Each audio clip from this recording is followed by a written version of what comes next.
1450 বছর পূর্বে মুহাম্মদ সাল্লাল্লাহু আলাইহি ওয়াসাল্লাম বলেছেন, যেই সমাজে সুদ এবং জেনা প্রকাশ পাবে, যেই সমাজে সুদ এবং জেনা প্রকাশ পাবে, সেই সমাজের উপরে ভিক্ষে বৃত্তি নেমে আসবে।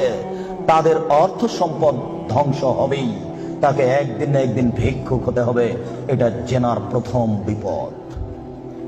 মুহাম্মদ সাল্লাল্লাহু আলাইহি ওয়াসাল্লাম বলেন, আমার উম্মত জেনাকে হালাল মনে করবে। মুহাম্মদ সাল্লাল্লাহু আলাইহি ওয়াসাল্লাম বলেন, আমার উম্মত জেনাকে হালাল মনে করবে। দুঃখজনক কথা, আমরা জেনাকে হালাল মনে করবে, এত বড় পাপ। জি, আমির রাদিয়াল্লাহু তাআলা আনহু বলেন, রাসূল সাল্লাল্লাহু আলাইহি সাল্লাম বলেছেন, লা ইয়াকুনান্না ফি উম্মতি আকওয়াম ইস্তাহিলুনাল হিরা ওয়াল হারিরা ওয়াল খামরা ওয়াল মাযিব। অচিরে আমার উম্মতে এমন মানুষ আসছে যারা রেশমি কাপড়কে হালাল মনে করবে। তাদের গায়ে থাকবে সিল্ক জাতীয় জামা, তাদের বাড়িতে থাকবে মখমল জাতীয় চাদর।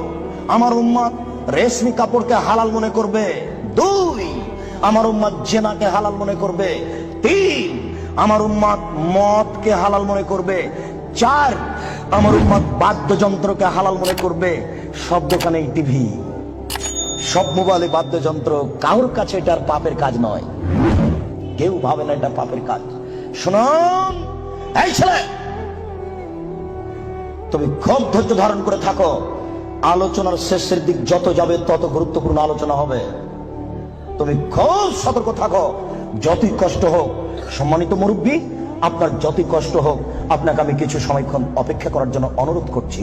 আপনি ধৈর্য ধারণ করুন, ইচ্ছা করলে এই সময় বের করা যায় না। মুআয ইবনে জাবাল রাদিয়াল্লাহু তাআলা আনহু বলেন, রাসূল সাল্লাল্লাহু আলাইহি ওয়াসাল্লাম বলেছেন, নেতৃত্ব শুরু হয়েছে নবী দিয়ে, দয়া দিয়ে। তারপরে নেতৃত্ব হবে খলিফা দিয়ে, দয়া দিয়ে। তারপরে নেতৃত্ব হবে জোরজার মুল্লুক তার।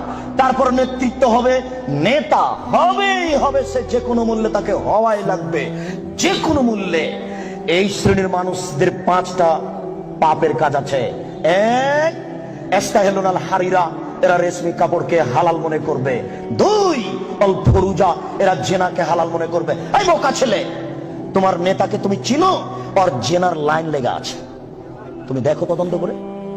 আল্লাহ নবী বলেছেন, আমি অনুবাদক। এসব সমাজের নেতারা জেনাকে হালাল মনে করবে। 3, মদকে হালাল মনে করবে। 4, দিনেরা ধনী হয়ে যাবে, ধনী হওয়ার জন্য যে কোনো সাহায্য পাবে। সম্মানিত উপস্থিতি, এই ছেলে থামো। ওই দিক থেকে কোনো মানুষকে এদিকে আসতে দিও না, চলাচল বন্ধ। ওই দিক থেকে কাউকে এদিকে আসতে দিবেন না। আপনি ধৈর্য ধারণ করো। এই ছেলে, ওই কোণাতে কাউকে এদিকে ঢুকতে দিও না। তার মানে যে যাচ্ছে, যতটা মানুষের গায়ে হাত লাগবে বা ধাক্কা লাগবে, সে আমার কথা বুঝতে পারবে না, সে বেখেয়াল হবে। অতএব তুমি সোচ্চার হও, তোমরা দায়িত্ব পালন করো। আজকে তোমরা বক্তব্য শোনো না, আজকে জনগণকে সহযোগিতা করো। আবু হুরায়রা রাদিয়াল্লাহু তাআলা আনহু বলেন, এতাহারাজুনা তাহারুজাল হিমারে, গাধা যেমন গাভীর সাথে মিলে লজ্জা বুঝে না, ষাঁড় যেমন গাভীর সাথে মিলে লজ্জা জানে না, আমার উম্মত খোলা মাঠে জেনা করবে, লজ্জা বুঝবে না। মুসলিম, গাধা যেমন গাভীর সাথে মিলে লজ্জা বুঝে না, ষাঁড় যেমন খোলা মাঠে মিলে লজ্জা জানে না, মানুষ তেমন খোলা মাঠে জেনা করবে, লজ্জা বুঝবে না। এটা আপনাকে আমি কি দিয়ে বুঝাই, আপনি নিজেই বুঝেন। এই ছেলে, রমনা পার্ক তোমার বাড়ির পাশে, তুমিও সেখানে যাও। ঢাকা বিশ্ববিদ্যালয় তোমার বাড়ির পাশে, তুমি সেখানে যাও। আর ওই কোথায় জনগণ সাহেব মারা গেলেন, হাড়হাড্ডি নিয়ে এসে সংসদ ভবনে পুঁতে দেওয়া হলো। শোনো, গোটা মাঠ হলো জেনার কারখানা। এই রাস্তা দিয়ে মিনিটে লক্ষ মানুষ হাঁটে। ওসি যান, দারোগা যান, চেয়ারম্যান যান, এমপি যান, মন্ত্রী যান, ডিসি যান, এডিসি যান, মিনিটে লক্ষ মানুষ যায়। দেখো তুমি এই রাস্তার উপরে যুবক যুবতীকে চেপে ধরে আছে, যুবক যুবতী রুরু রানের উপরে মাথা দিয়ে ঘুমিয়ে আছে। কেউ কিছু বলে না, বলা নাকি যায় না। কেউ কিছু বলে না, বলা নাকি যায় না, বলা নাকি অপরাধ। এই দেশে নাকি কেউ মানুষ নেই, সবাই নাকি পশু। পশু যদি না হয় তাহলে বলে না কেন? জবাব কে দেবে? কাপুরুষ। জবাব তোমাকেই দিতে হবে। কেউ কেন কিছু বলে না। আল্লাহ রাসূল বলেন, আলাইনানে তাজনিনে জিনা হুমান নাজর। এই ছেলে, 2 চোখের জিনা হচ্ছে চোখ দিয়ে দেখা। ওয়াল ওজনানের জিনা হুমাল ইস্তেমাও, 2 কানের জিনা হচ্ছে কান দিয়ে শোনা।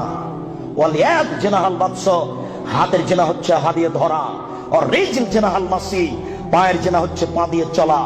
জেনাল কাল কাতামানা তাস্তাহি, অন্তরের জেনা হচ্ছে পরিকল্পনা করা, জেনাল লেসানা নুতক, জিহ্বার জেনা হচ্ছে কথা বলা, এগুলি সব জেনা। আমি অনুবাদক, হাদিস মুসলিম। এবার তুমি বাঁচো কি করে? এই ছেলে, তোমার মোবাইলে দিন রাত পতিতালয়ের মেয়ে নাচে, শোনো, আল্লাহ রাসূল বলেন ইনাল মারাতা ইজাস্তাতারাত, যখন কোন মহিলা সাজসজ্জা গ্রহণ করে, সাজগোজ করে, দেখো তুমি বিপদে পড়েছ, তোমার বোনও বিপদে পড়েছ। আমি অনুবাদক। তিনি বলেন যখন কোন মহিলা সাজসজ্জা করে, সাজগোজ করে, ঠোঁটে লিপস্টিক দেয়, পাউডার মাখে, মারাবে মাজলিসিন, তারপরে পুরুষের পাশ দিয়ে হেঁটে যায়, তাই কেদা কেদা জানিয়ে ও ব্যভিচারণী, ও ব্যভিচারণী, ও ব্যভিচারণী। আমি অনুবাদক। 1450 বছর পূর্বে মোহাম্মদ সাল্লাল্লাহু আলাইহি ওয়াসাল্লাম কথা বলেছেন।